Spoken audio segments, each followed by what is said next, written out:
A través de la Biblia, un análisis de la Biblia libro por libro que le ayudará a crecer espiritualmente. Estos estudios fueron diseñados por el Dr. J. Vernon McGee. Acompáñenos en este fascinante recorrido a través de la Biblia. La palabra de Dios.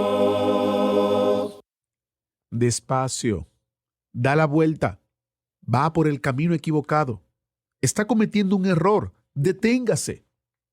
Imagínese si estuviera conduciendo por una carretera con un puente derribado, y aunque muchos lo saben, usted no, y nadie le advierte que reduzca la velocidad, dé la vuelta o se detenga. Hay que ser honestos, por duro que sea oírlo, ser advertido es a veces la cosa más cariñosa que alguien podría hacer por nosotros. Bienvenidos a Través de la Biblia, el programa donde conocemos a Dios en su palabra. Soy su anfitrión, Heiel Ortiz, dándole la bienvenida a un recorrido más en este maravilloso trayecto que estamos teniendo en la palabra del Señor. Estamos viajando por un tramo de carretera hoy, en Ezequiel capítulo 33, que tiene una gran señal de advertencia. El hombre del momento es el profeta Ezequiel, quien con firmeza y amor llama al pueblo de Dios a volverse a Dios. Algunos van a escuchar, la mayoría no. Supongo que eso no ha cambiado mucho en los últimos siglos. Pero es parte de las Escrituras darnos advertencias y es una muestra del amor de Dios. Oremos para que nuestros corazones estén dispuestos a escuchar y a obedecer al Señor. Padre Celestial, gracias por darnos tu palabra. Gracias por enseñarnos qué debemos creer. Gracias por animarnos, corregirnos y enseñarnos cómo vivir rectamente ante ti y ante los hombres. Te pedimos que uses este tiempo. Ayúdanos a escuchar ahora con corazones dispuestos. Te lo pedimos, Dios, en el nombre de Jesús. Amén. Ahora busque su Biblia o encienda su Biblia en Ezequiel capítulo 33, porque iniciamos nuestro recorrido bíblico de hoy con las enseñanzas del Dr. McGee en la voz de nuestro maestro Samuel Montoya. Bien, amigo oyente, espero que usted tenga su Biblia a mano y que haya localizado ya el capítulo 33 de este maravilloso libro de Ezequiel que estamos estudiando. Entramos hoy en la última división principal de este libro. De aquí en adelante, en los capítulos 33 hasta el 48, que es el último capítulo, vamos a ver la gloria de Dios y el reino venidero. El cambio que se nota aquí es algo extraordinario, y vamos a destacar esto al seguir adelante en este pasaje en particular. En el capítulo anterior, es decir, el capítulo 32, vimos que finalizaba con las predicciones en cuanto a las naciones que rodeaban a Israel, naciones que eran vecinas a la tierra de Israel. Había una relación estrecha entre ellos, por supuesto. En realidad, había parentesco de sangre.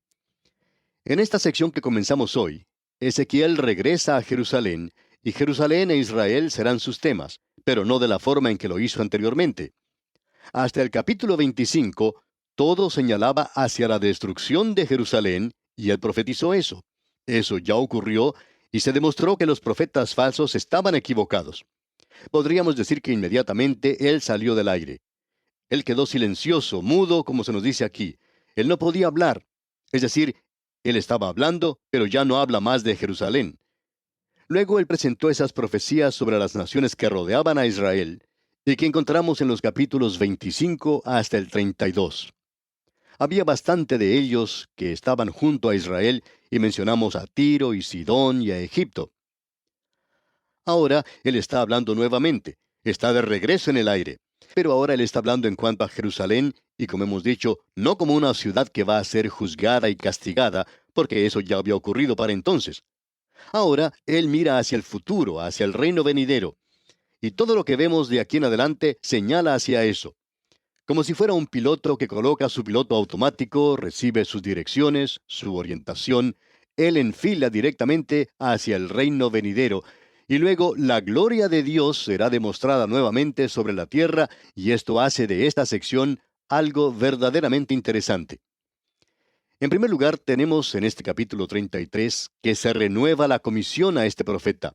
No solo es renovada, sino que él será encomendado por el hecho de que él ha realizado una buena labor hasta este punto, y desde ahora en adelante Él va a estar hablando a la gente de Israel en cómo deben vivir en la cautividad.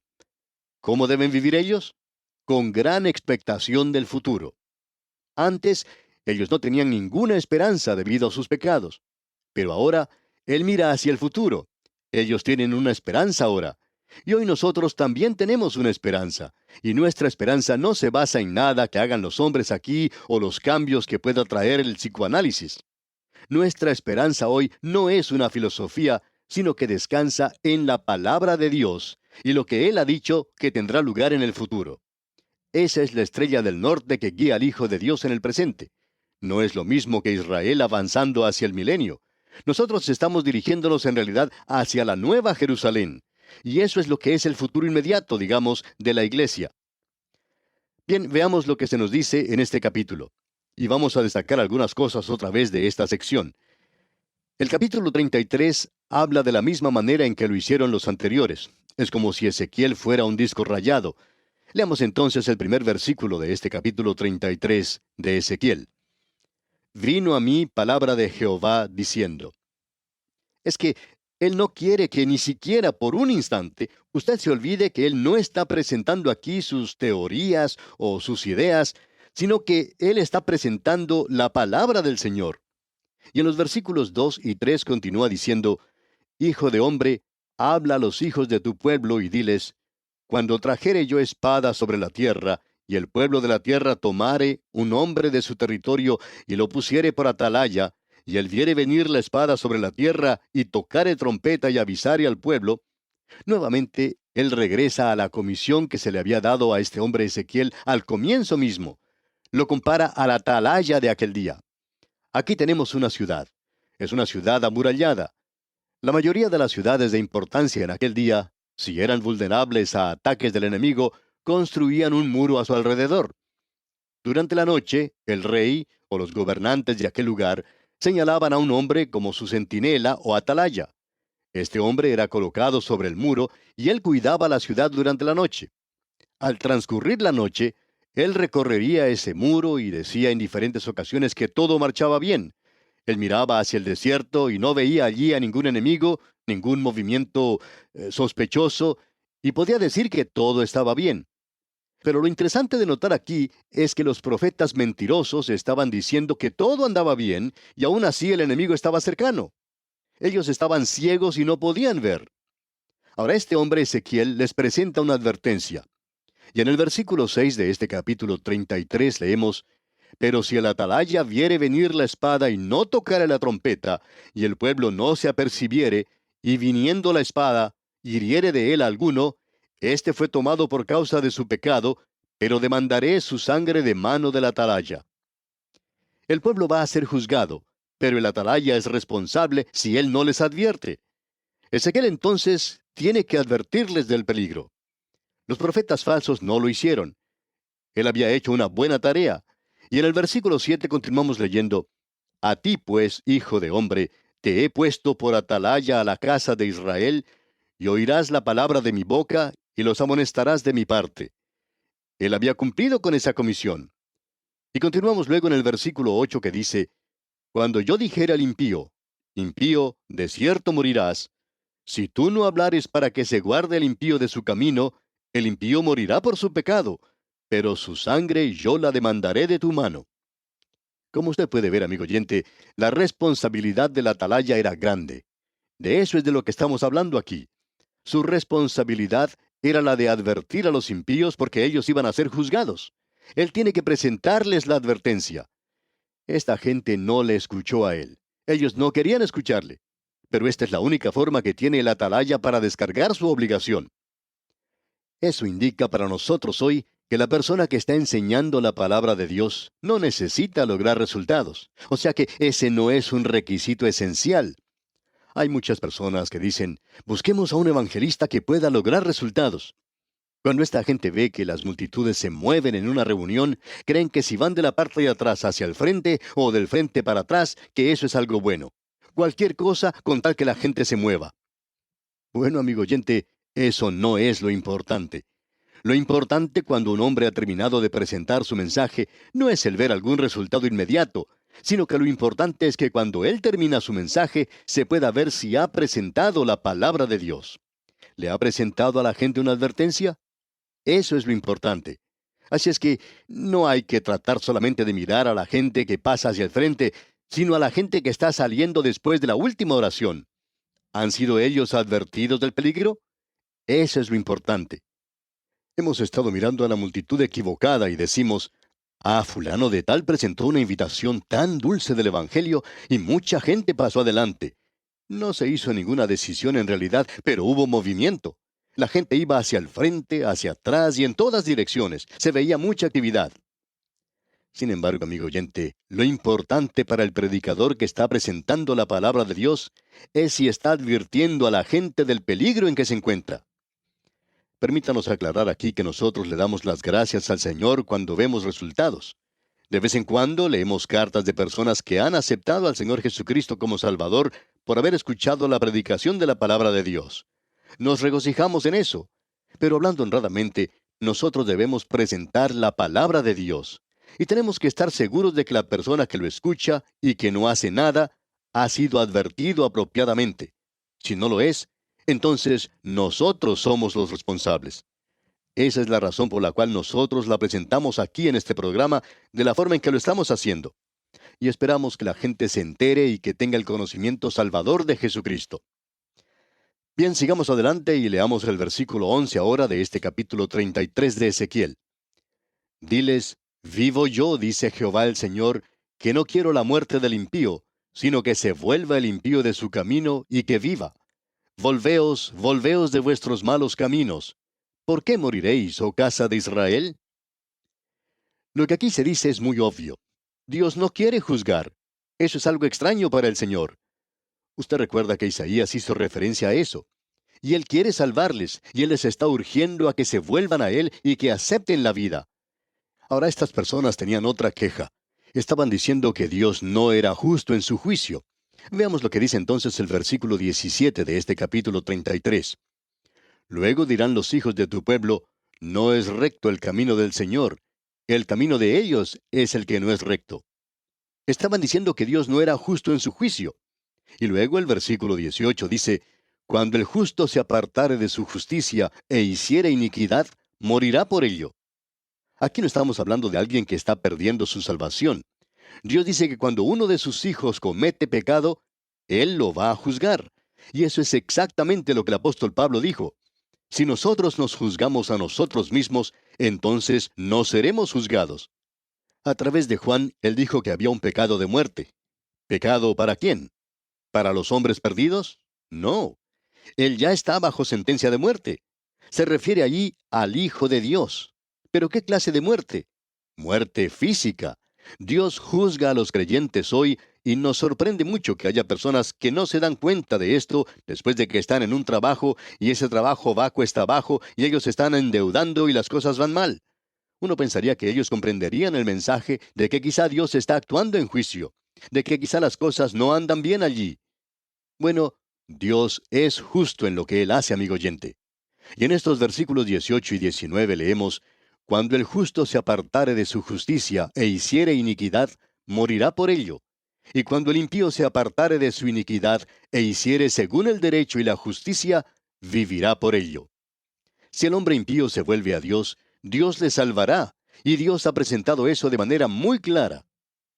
Luego dice en el versículo 20, y dijisteis, no es recto el camino del Señor. Yo os juzgaré, oh casa de Israel, a cada uno conforme a sus caminos. Lo que sucede aquí es que esta persona ha sido llevada a la cautividad. Es una persona justa. Ha confiado en Dios y sin embargo él es llevado como las personas impías a la cautividad y él se está quejando. No podemos acusarle por quejarse, ya que parecería que Dios no está actuando justamente. Pero no entendamos mal este asunto. Usted está siendo llevado a la cautividad a causa del pecado de la nación y usted está identificado con esa nación. Usted y yo hoy, amigo oyente, tenemos que pagar impuestos y muchas otras cosas al gobierno. Y aparte también tenemos muchas obligaciones en el lugar donde vivimos. Es que nosotros estamos identificados con nuestras naciones y eso era lo mismo para Israel. Pero luego Dios dice, un momento, yo juzgaré a cada uno de ustedes. Y amigo oyente, No interesa quién sea usted. Usted tendrá que presentarse ante Dios. Si usted es un hijo de Dios hoy, Él lo juzgará por su pecado. Usted no va a perder su salvación, pero Él lo va a disciplinar. Pero si usted es un hombre perdido, usted no tiene ningún derecho ante Dios. Él nos ha presentado esto con toda claridad en el Nuevo Testamento. En la primera epístola universal del apóstol Pedro, en el capítulo 3, versículo 12, dice, porque los ojos del Señor están sobre los justos, y sus oídos atentos a sus oraciones. Pero el rostro del Señor está contra aquellos que hacen el mal.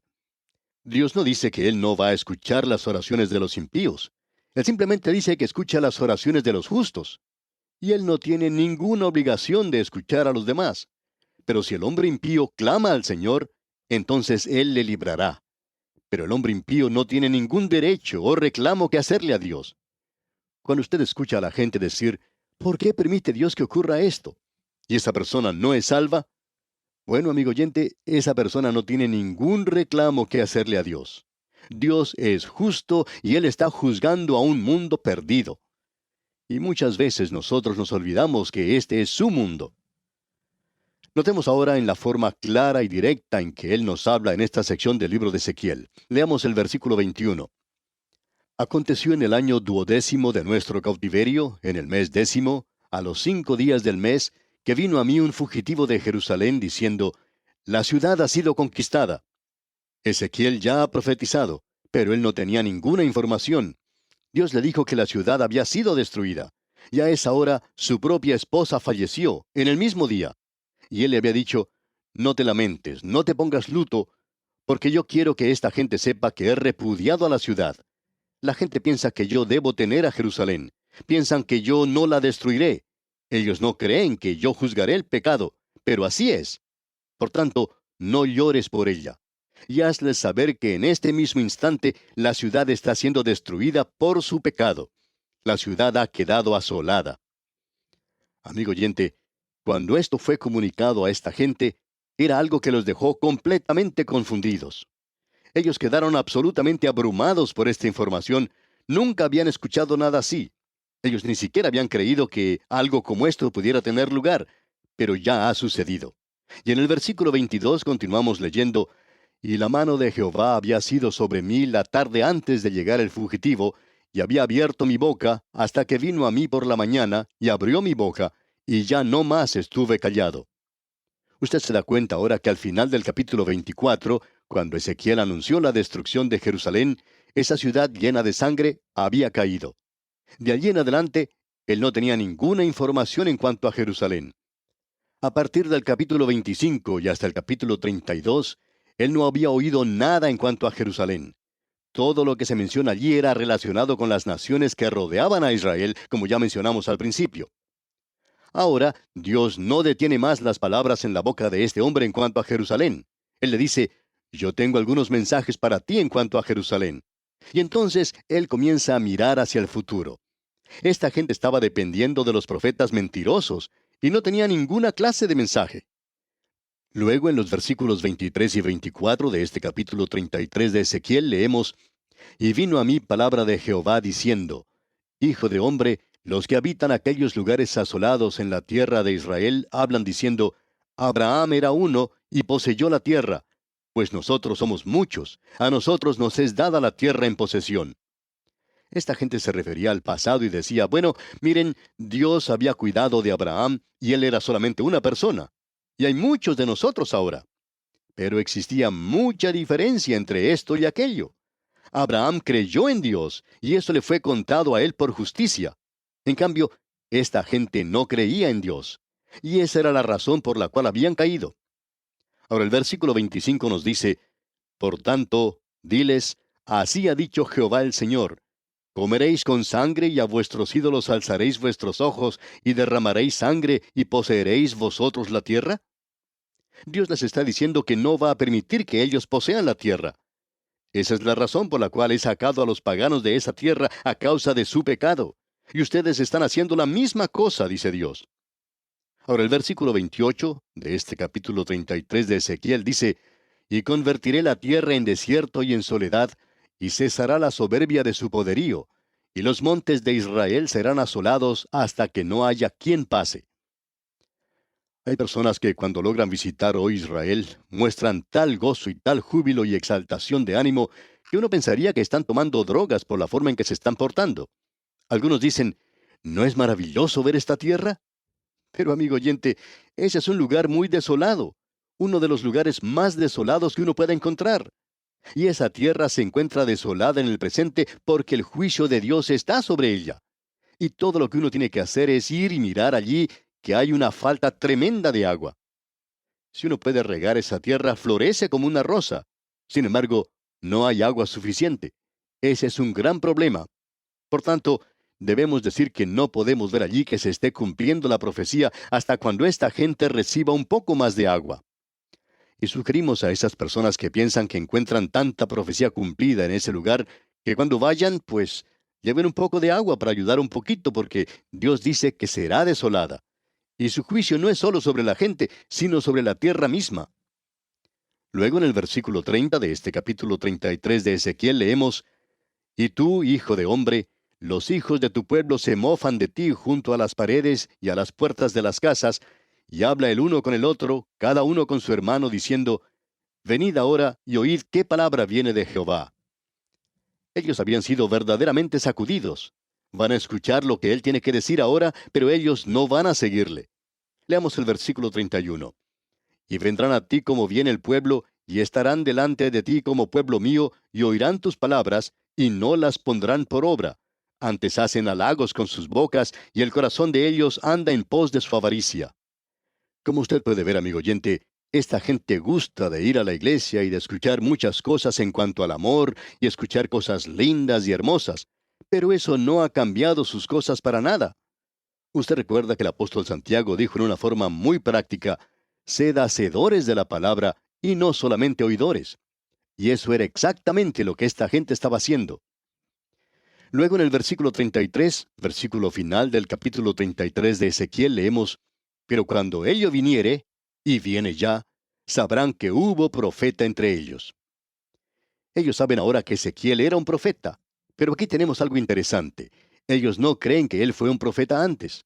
Ellos saben que él es un profeta de Dios, pero aún así ellos no escuchan lo que él tiene que decir. Debemos decir, amigo oyente, que la incredulidad hoy es algo de la voluntad. No es algo mental, no es un problema, amigo oyente. Su cerebro y el mío no son lo suficientemente grandes como para presentar un obstáculo que no se pueda obviar y evitar que uno llegue a la palabra de Dios. El problema es que usted no quiere abandonar su pecado. Eso era lo que ocurría con esta gente.